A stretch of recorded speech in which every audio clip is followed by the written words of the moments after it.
Thailand Cambodia একে অপরের উপর হামলার অনেক কারণের মধ্যে উল্লেখযোগ্য কয়েকটি প্রধান কারণ তুলে ধরা হলো। তার মধ্যে ১ নম্বর কারণ হলো পূর্ব শত্রুতা। ফ্রান্স ব্রিটিশরা যখন থাইল্যান্ড কম্বোডিয়া শাসন করত, কলোনি স্থাপন করে, তখন থেকে ধর্মীয় উপাসনালয় ছিল একটাই দুই দেশের মধ্যে। জনগণ একই উপাসনালয়ে ইবাদত করত।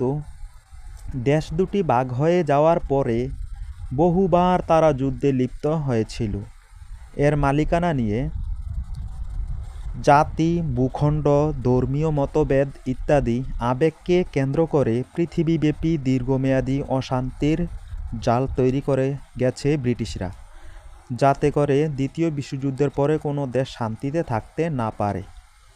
তারপর থেকে বিশ্ব কন্ট্রোল তাদের হাতে চলে যায়। জাতিসংঘ নামের সংগঠন তৈরি করেও কোনো শান্তি হয় না। তাদের মন মতন আইন তৈরি করে তারা সেই আইন ভঙ্গ করে। তাদের স্বার্থের জন্য, সুবিধার জন্য নানান রকম পলিসি অবলম্বন করতে শুরু করে। গোয়েন্দা বাহিনীর মাধ্যমে বিশ্বের বহু দেশ নিয়ন্ত্রণ করতে শুরু করে। ২ নম্বর কারণ হলো অস্ত্র ব্যবসা।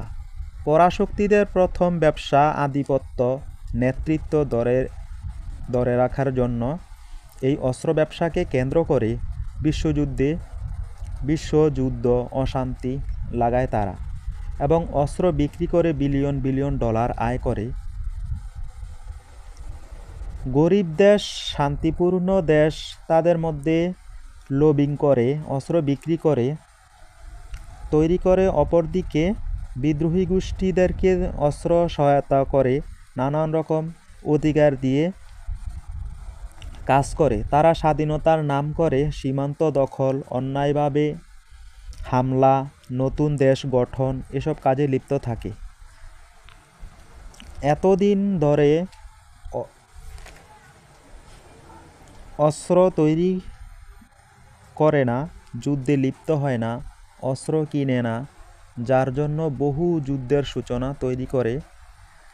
ফলাফল, অস্ত্র কিনতে বাধ্য অথবা কোনো দেশের উপর নির্ভরশীল হতে হবে। আধিপত্য বিস্তার। থাইল্যান্ড তার সামরিক শক্তি দিয়ে যুদ্ধে জয়লাভ করতে চায় এবং কম্বোডিয়ার উপর একক কর্তৃত্ব বজায় রাখতে চায়, এবং বৌদ্ধ মন্দির, খ্রিস্টান মন্দির থাইল্যান্ড দখল করতে চায়, একক মালিকানা দাবি করতে চায়। ফলাফল, গোলাগুলি থেকে মিসাইল হামলা, বিমান হামলা শুরু হয়, যার মাধ্যমে ফুল স্কেল যুদ্ধ শুরু হতে পারে, জনগণের জন্য ধ্বংসাত্মক প্রভাব বয়ে আনতে পারে। এত কম সামরিক শক্তি নিয়ে থাইল্যান্ডের উপর হামলা করার সাহস করবে না কম্বোডিয়া। সঠিক নীতির উপর ভর করে এতদিন চললেও এমন কোনো দেশের সাথে সামরিক চুক্তি না হয়, অস্ত্র তৈরি অথবা নতুন অস্ত্র কিনতে হবে টিকে থাকতে হলে কম্বোডিয়ার। এসব অস্ত্র ছাড়া দেশ, ভূখণ্ড টিকে থাকবে না। কারণ যে জাতি দুর্বল তারা আগ্রাসনের শিকার হয়েছে বিশ্বের শক্তিদের দেশের কাছে।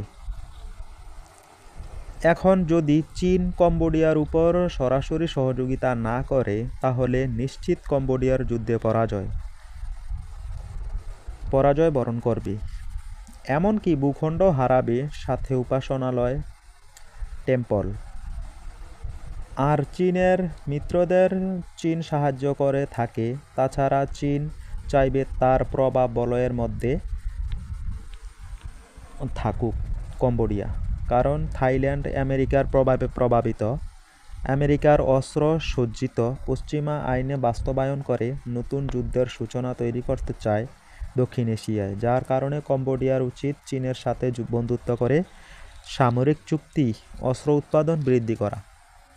২৮শে মে দুই সেনাবাহিনীর মধ্যে গোলাগুলির হলে তা যুদ্ধে রূপ নেয়। ৩০ জনের মতন মারা যায়, ২ লাখ মানুষ ঘরবাড়ি ছাড়া হয়।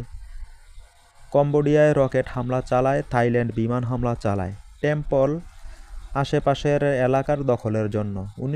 ১৯৬০ সালে থাইল্যান্ড কে এক অন্যায় চুক্তিতে স্বাক্ষর করতে বাধ্য করে ফ্রান্স। সেই চুক্তি অনুসারে ফ্রান্সরা থাইল্যান্ড রাজাকে বেকায়দায় ফেলে কয়েকটি রাজ্য দখল করে। দ্বিতীয় বিশ্বযুদ্ধের সময় থাইরা জাপানিজদের মাধ্যমে সেগুলোকে পুনরুদ্ধার করে, কিন্তু জাপানিরা পরাজয়ের পর ফরাসিরা সেগুলোকে আবার দখল করে নেয়। 1953 সালে কম্বোডিয়ার মালিকানাদের প্যারিস 1941 সালের পর থেকে থাইল্যান্ডের তাদের ভূখণ্ড ধরে রাখতে পারেনি। এর মধ্যে নানান চুক্তি হলেও কোনো যুদ্ধ হয়নি। 2008 সালে আবার শুরু হয় যুদ্ধ। 2011 সালের ডিসেম্বর পর্যন্ত যুদ্ধ চলতে থাকে। দুই দেশের আধ্যাত্মিক প্রতীক তাদের টেম্পল। এই টেম্পলকে কেন্দ্র করে কোনো বিদেশি দেশের হস্তক্ষেপ চায় না, বলছে থাইল্যান্ড। চীনের নীরব পর্যবেক্ষণ চলছে। এখন যদি যুদ্ধ বন্ধ না হয় তাহলে ক্ষতির পরিমাণ বেড়ে যাবে। দক্ষিণ পূর্ব এশিয়ায় দেশ দুটি পার্থক্য দেখি।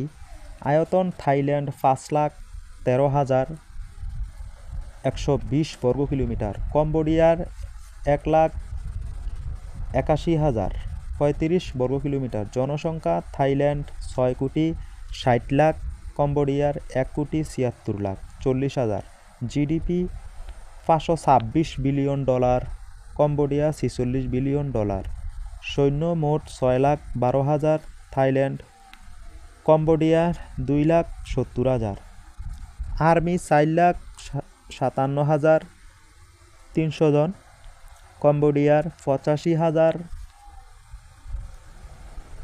বিমান বাহিনী 46,000, কম্বোডিয়ার 8,500 জন। নৌবাহিনী 84,000, কম্বোডিয়া 5,000। সামরিক budget Thailand $5.6 billion, Cambodia $1.4 billion. Tank, কামান, হাউজার, আর্টিলারি, এপিসি এসব তুলনামূলক ভালোই আছে দুই দেশের। Rocket launcher, machine gun, tank, বিধ্বংসী ক্ষেপণাস্ত্র ভালোই আছে কম বেশি দুই দেশের। পিছিয়ে আছে বিমান বাহিনী, নৌবাহিনী। মোট বিমান থাইল্যান্ড 589টি, কম্বোডিয়ার 31টি। ফাইটার জেট থাইল্যান্ড 72টি, কম্বোডিয়ার নেই। গ্রাউন্ড অ্যাটাক থাইল্যান্ড 22টি, কম্বোডিয়ার নেই। স্পেশাল মিশন হেলিকপ্টার 38টি, থাইল্যান্ডের, কম্বোডিয়ার নেই। অ্যাটাক হেলিকপ্টার নেই থাইল্যান্ডের 25টি। অ্যাটাক হেলিকপ্টার থাইল্যান্ডের 25টি, কম্বোডিয়ার নেই। ট্রান্সপোর্ট 25টি, থাইল্যান্ডের, কম্বোডিয়ার নেই।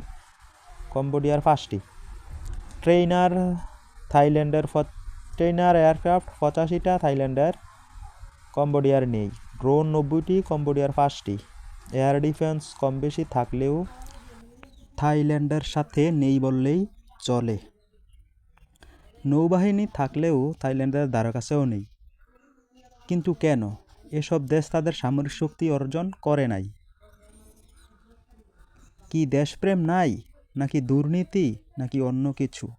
শান্তির জন্য সবাই অস্ত্র কিনে, যুদ্ধের জন্য নয়। তারা এখন যুদ্ধে জড়ালে নিশ্চিত পরাজয়। তাহলে দেশের ক্ষতি ছাড়া, জীবন হারানো ছাড়া কিছুই অর্জন হবে না।